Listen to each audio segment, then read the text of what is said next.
Muy buenos días y bienvenidos un viernes más a Campaña Abogados. En este episodio es el número 107, contestando a las preguntas de la audiencia.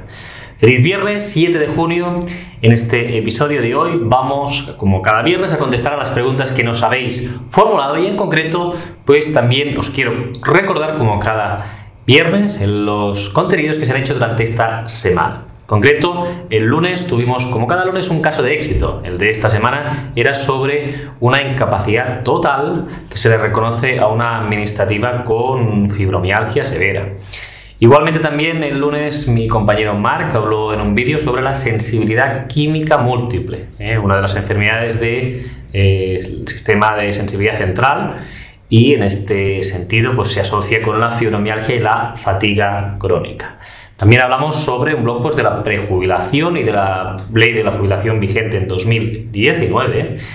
Y el martes tuvimos una entrevista en el podcast de misderechos.club. Entrevisté al doctor Martín, oncólogo y referencia en el mundo de la medicina de la oncología de nuestro país, de España, en relación al cáncer de mama. Una entrevista muy interesante que todas aquellas mujeres pues, que padezcáis o hayáis podido padecer, tengáis algún familiar que padezca cáncer de mama, pues seguro que os resulta de interés. Igualmente también el martes en un vídeo divulgativo mi compañero Sergio explicó qué es el coeficiente de parcialidad. Muy interesante para aquellas personas que hayáis cotizado a tiempo parcial.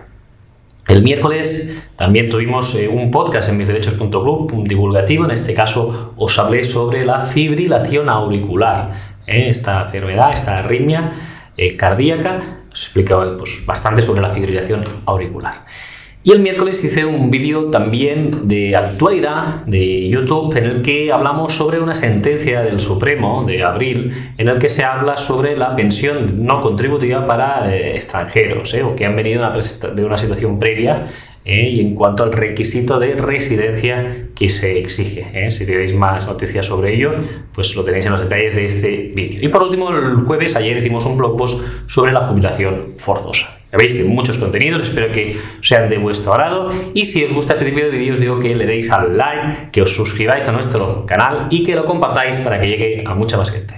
Bien, la primera pregunta del día nos la hace Magdalena Chicano, que dice ¿cuántos años son necesarios de cotización? Y otra pregunta, las personas que hayan trabajado a media jornada, ¿cómo se computará a la hora de jubilarse su tiempo? Gracias. Bien, muchísimas gracias por la pregunta, Magdalena, y en este caso nos preguntaba en referencia al subsidio de mayores de 52 años. Entonces, para poder cobrarlo es necesario haber cotizado 15 años. Los requisitos del subsidio los hemos comentado en muchos vídeos, pero es necesario haber cotizado pues, la edad que se exige para jubilarse, porque la ley nos dice que puede cobrar el subsidio de mayores de 52 años aquella persona que cumple todos los requisitos para jubilarse, excepto la edad. No tenéis los 65 o la edad de jubilación ordinaria que os pertocara. Por lo tanto, es necesario haber cotizado 15 años. Y además, es necesario haber también cotizado pues, un mínimo de 6 años por desempleo.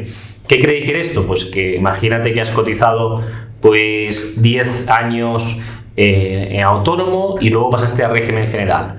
Bien, pues a lo mejor sí que tendrías 15 años, ¿vale?, cotizados, pero no hay 6 habiendo cotizado con el paro, ¿vale? Porque en régimen general se cotiza por el paro y solo habría 5. Por lo tanto, aun teniendo 15 años, no tendrías derecho al subsidio. Importante haber cotizado 6 años también con cotizaciones por desempleo.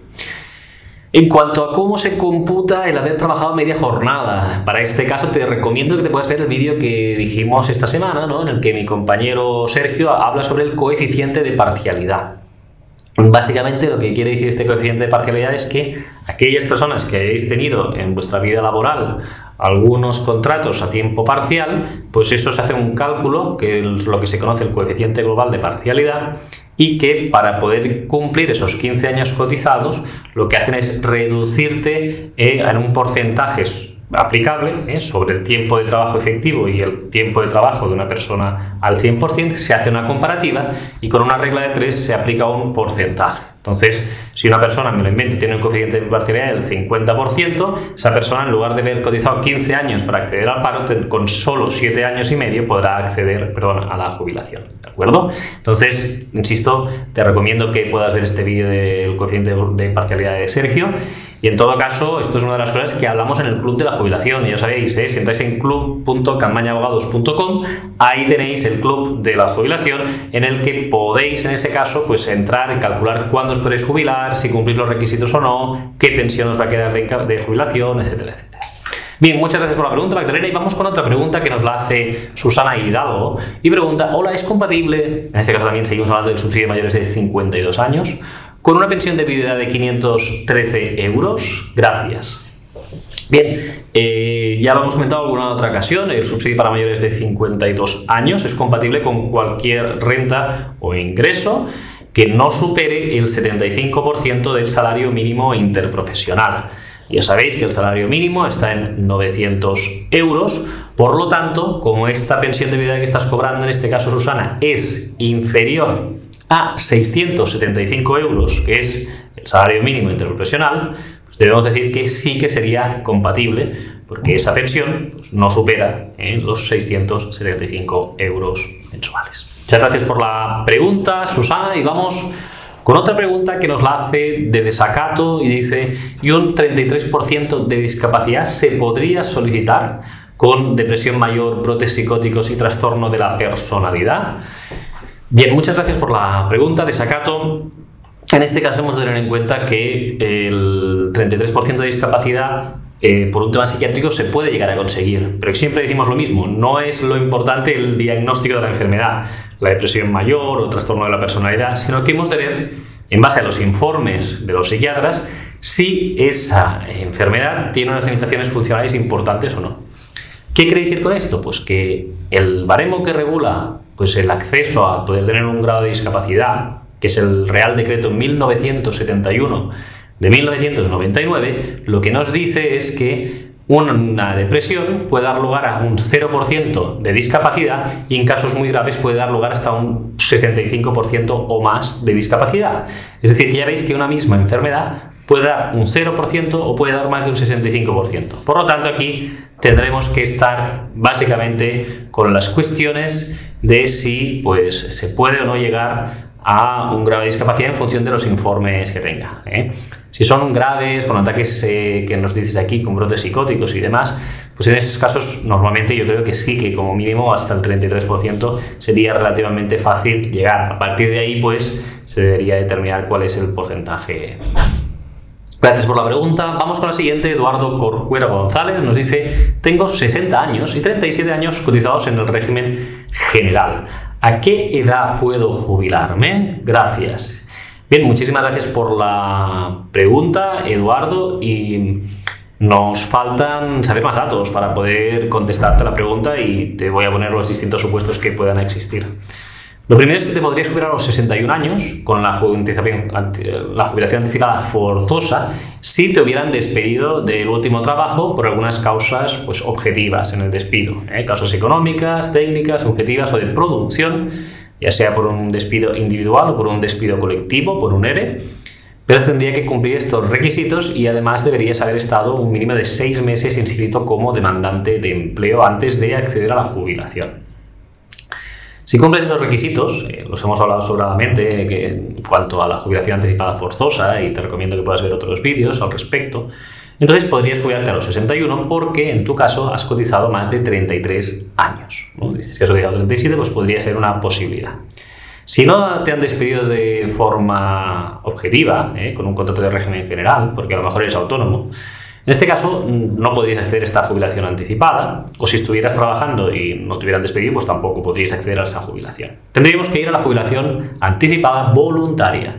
Esta sería a los 63 años y siempre que tengas más de 35 años trabajados. En este caso no se exige el haber estado 6 meses como demandante de empleo, simplemente es cumplir la edad, tener más de 35 años cotizados y por lo tanto ahí te podrías acceder a los 63 a la jubilación anticipada voluntaria.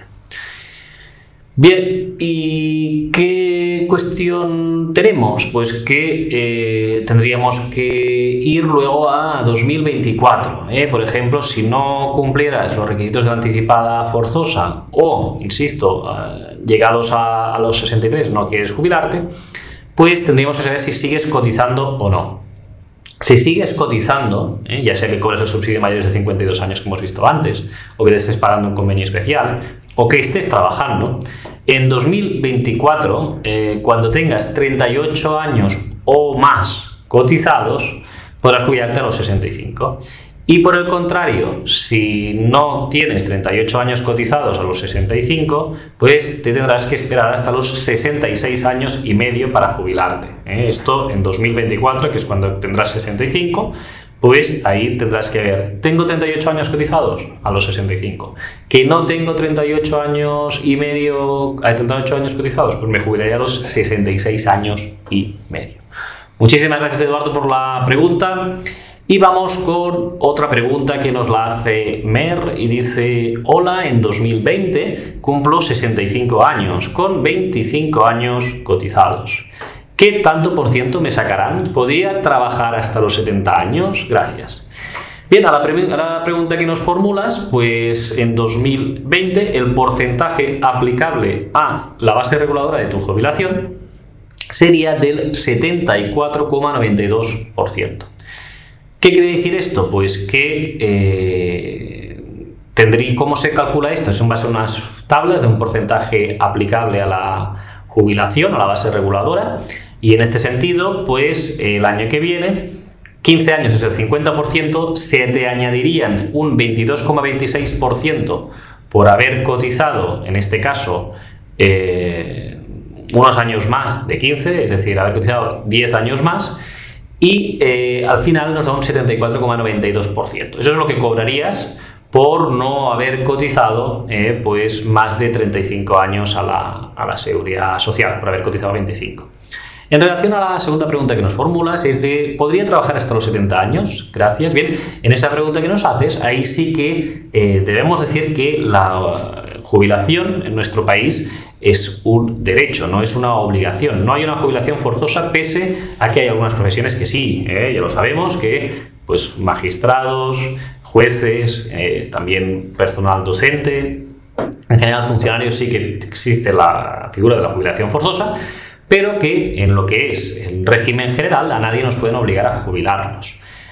Sin perjuicio de que ahora ha entrado una ley en vigor también, que antes no estaba así, que lo que recoge es que si en convenios colectivos se pacta la jubilación forzosa, entonces ahí sí que se puede estar obligado. Pero insisto que todo esto dependerá de que se ha pagado a aprobar hace muy poco tiempo, de que los convenios colectivos que se vayan firmando sucesivamente incluyan esta jubilación forzosa. ¿De acuerdo? Entonces, pues veremos si se ponen de acuerdo sindicatos y patronales, y en este sentido se tiene que ir a cada sector de la actividad que tenga su propio convenio colectivo, y entonces ahí sí que te pueden obligar por convenio colectivo a jubilarte. Pero yo lo que te diría es que vieras cuál es tu convenio colectivo, pero que si no se ha pactado recientemente en base a esta nueva ley que os digo que salió, lo habitual es que no te puedan obligar a jubilarte y que puedes seguir trabajando hasta los 70 años o hasta cuando quieras y hasta cuando puedas, evidentemente. Muchísimas gracias por la pregunta. Y vamos con otra pregunta que nos hace Vicente Quintela y dice: muy buen vídeo, como siempre quería haceros una consulta.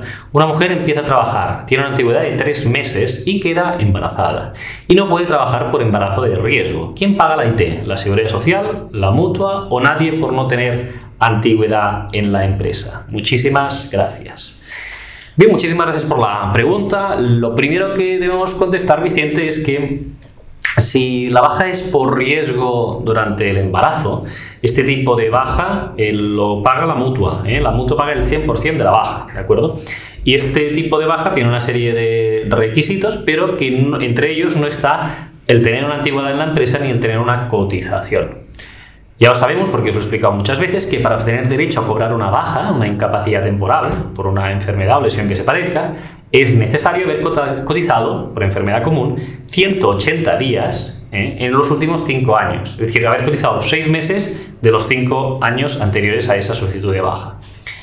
En el caso de una baja por riesgo de embarazo, vamos a ponernos en el caso más bestia, que fuera a lo mejor, pues en este caso, el ejemplo que nos pone Vicente de que una mujer pues empiece a trabajar su vida laboral y que a los 3 meses pues esté embarazada y a los 3 meses tenga este riesgo por embarazo. Bien, ahí la mutua estaría obligada porque la ley le obliga, no hay requisitos de cotización previos.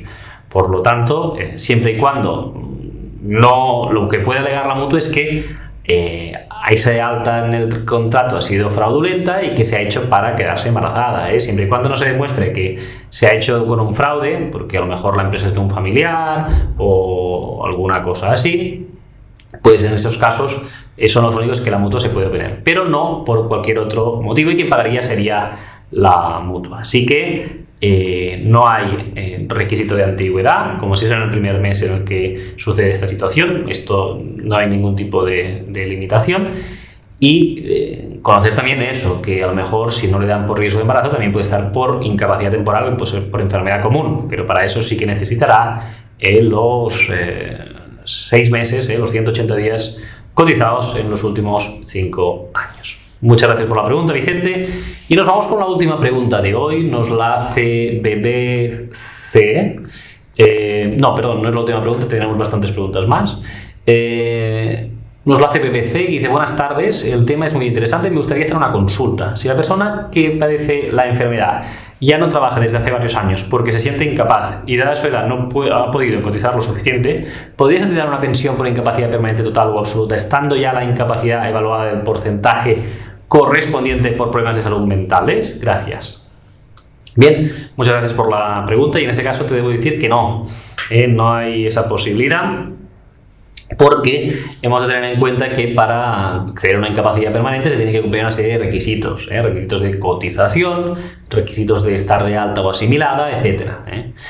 Lo que sí que se puede hacer en casos muy excepcionales, y lo hemos hablado en alguna ocasión, es lo que se llama como la doctrina del paréntesis. Es decir, si se puede justificar que debido a una enfermedad psiquiátrica como la esquizofrenia que nos comentas, pues en el momento en el que esta persona estaba muy mal y no siguió los papeles del paro, es decir, de estar asimilada al alta, se puede retrotraer al momento en el que sí que cumplía ese requisito, ¿vale?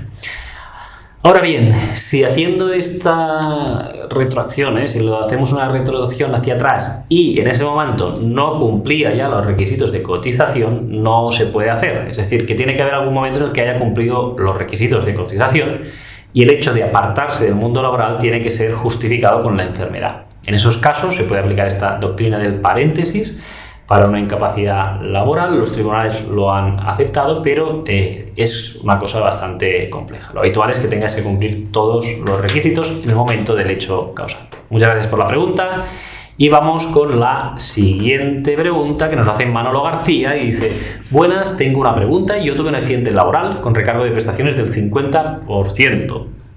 Mi pregunta es: mi pensión y el recargo es para lo que me queda de vida, tengo 47 años, gracias de antemano y sois una gran ayuda. Bien, muchísimas gracias por la pregunta, y la respuesta es que sí, tanto la pensión como el recargo pues lo vas a cobrar de por vida, hasta que fallezcas vas a cobrar esto. ¿Por qué? Porque la mutua lo que hizo es capitalizar, la empresa, perdón, lo que hizo es capitalizar la prestación del recargo de prestaciones, es decir, la Seguridad Social le dijo a la empresa: mira, este señor se ha condenado a un 50% del recargo y usted lo que tiene que hacer es pagar. Se calcula la esperanza de vida que tienes y en ese caso se le condena a la empresa a pagar una cantidad tanto alzado ya directamente. Y lo mismo la mutua de accidentes de trabajo, la Seguridad Social te va pagando mes a mes, pero la mutua ha hecho lo mismo, se ha calculado pues cuánto tiempo sería tu pensión y tu esperanza de vida, se capitaliza todo eso y se paga por parte de la mutua a la Seguridad Social, que a ti te lo va pagando mes a mes y hasta la fecha de tu fallecimiento vas a cobrar esa prestación, a no ser que haya una revisión de grado que mejores tu situación médica y que te permita volver a trabajar. En ese caso, pues la Seguridad Social devolvería pues parte de lo que hubiera cobrado por esa pensión de incapacidad y por el recargo de prestaciones. Muchísimas gracias por la pregunta, Manolo. Y nos vamos ahora ya sí a las dos últimas preguntas del día. La primera nos hace Pedro Gómez, que dice: ¿es verdad que tienes que si tienes más de 40 años cotizados, el tanto por ciento que te descuentan para la jubilación anticipada es menor. Bien, efectivamente, la jubilación anticipada, dependiendo de si es voluntaria o es forzosa, cambian los porcentajes, pero por ejemplo, hay 4 tramos. Si tienes menos de 38 años y 6 meses es el tramo más alto. Si tienes entre 38 años y 6 meses y 41 años y 6 meses es de un 1,75% trimestral. Y así, en un tercer tramo de los 41 años y medio hasta los 44 años y medio, y el mínimo, donde se aplica el porcentaje mínimo, es aquellas personas que hayan cotizado más de 44 años y 6 meses. Es decir, que sí, aquellas personas que hayan cotizado 40 años o más, pues tendrán una pensión que la reducción trimestral será más pequeña que aquellas que no hayan cotizado 40 años, 38 años y medio o más, por ejemplo. ¿De acuerdo? Muchísimas gracias por la pregunta, Pedro, y nos vamos a la última del día, que nos la hace María Luisa López Bernía, y dice: hola, tengo 64 años, unos 17 años cotizados, una minusvalía del 38%. Estoy cobrando el subsidio del INEM. Llevo sin trabajar unos 4 años. ¿Podría solicitar la jubilación en la Seguridad Social? Bien, muchísimas gracias por la pregunta, María Luisa. La respuesta es que sí, que puedes solicitar la jubilación. Tienes los 15 años cotizados necesarios para el acceso a la pensión de jubilación. Lo que pasa que lo que tenemos que ver es cuándo vas a poder jubilarte, ¿de acuerdo? Sí que es cierto que tienes más de 15 años, como nos dices, pero si cumples los 65 este año, no te podrás jubilar hasta los 65 años y 8 meses. Y si los cumples el año que viene, te podrás jubilar a los 65 años y 10 meses. Y entonces dependerá de cuándo cumplas los 65. Si es este año, podrás jubilarte cuando hayas cumplido 65 años y 10 meses, y 8 meses, perdón. Y si los 65 los cumples en 2020, te podrás jubilar a los 65 años y 10 meses. Así que muchas gracias por la pregunta, María Luisa, y muchas gracias a todas aquellas personas que habéis preguntado, que ya sabéis que sois muchísimas, que nosotros hacemos una selección de las preguntas que encontramos más interesantes para todos vosotros y que intentamos contestar a todas las preguntas que nos hacéis, ya no en este vídeo porque sería imposible, pero sí en los comentarios del canal de YouTube. Como siempre, vamos a despedirnos con los agradecimientos de la audiencia, y tenemos aquí Jesús Maestre, que dice: muchas gracias, nos ayudáis mucho. También tenemos a Alfonso Fernández Gómez, que dice: gracias por toda la información, y a Fernando Barrios, que dice: muchísimas gracias una semana más por vuestras respuestas. Bien, a todos muchísimas gracias, a los agradecimientos también que nos habéis formulado, y ya sabéis, si os gusta este tipo de vídeos, os digo que le dais al like, que suscribáis a nuestro canal y que nos vemos aquí el viernes que viene en un nuevo episodio contestando a preguntas, y que ya sabéis que tenéis pues una cita cada día, porque cada día publicamos muchos contenidos y que seguro que son de vuestro agrado. Que tengáis un feliz fin de semana.